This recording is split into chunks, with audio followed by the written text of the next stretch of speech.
সাৱধান, অসমত নেৰে বৰষুণ, অৰুণাচল, নাগালেণ্ড আৰু মেঘালয়ৰ বৃষ্টিপাতেও বৃহৎ ক্ষতি কৰিব অসমৰ। যোৱা ৩-৪ দিন ধৰি অসমৰ ওচৰ-চুবুৰীয়া ৰাজ্যসমূহত বৰষুণ আৰু ভূমিস্খলনে জটিল পৰিস্থিতিৰ সৃষ্টি কৰিছে।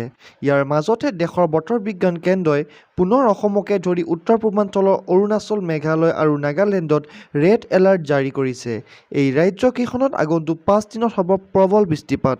বতৰ বিজ্ঞান কেন্দ্ৰই প্ৰকাশ কৰা এই বুলেটিনত উল্লেখ কৰা হৈছে যে মেঘালয়ত বিশেষকৈ প্ৰচুৰ পৰিমাণৰ বৰষুণ হোৱাৰ সম্ভাৱনা আছে। ১৬ জুনৰ পৰা ১৯ জুনলৈকে বতৰ বিজ্ঞান কেন্দ্ৰই বহু বেছি বৰষুণ হ'ব বুলি আগতীয়া জাননী জাৰি কৰিছে। এই সময়ছোৱাত প্ৰতিদিনে ১৫৫.৬ পৰা ২০৪.৪ মিলিমিটাৰ পৰ্যন্ত বৰষুণ হ'ব বুলি বুলেটিনখনত সদৰি কৰা হৈছে। ইফালে ১৫ জুনৰ পৰা ১৮ জুন পৰ্যন্ত অসমৰ কেইবাখনো জিলাত মুষলধাৰ বৰষুণ হোৱাৰ সম্ভাৱনা আছে। এই জিলাকেইখন হ'ল গোৱালপাৰা, বৰপেটা, কামৰূপ মহানগৰ, কাৰ্বি আংলং, মৰিগাঁও, দৰং, ধেমাজি, ডিব্ৰুগড় আৰু শোণিতপুৰ। স্কাইমেটৰ তথ্য অনুসৰি আগন্তুক ৫ দিনত বতৰ ডাৱৰীয়া হৈ থকাৰ লগতে উত্তৰ-পূৰ্বাঞ্চলৰ প্ৰায়বোৰ ৰাজ্যতে বৰষুণৰ পৰিমাণ বৃদ্ধি পাব।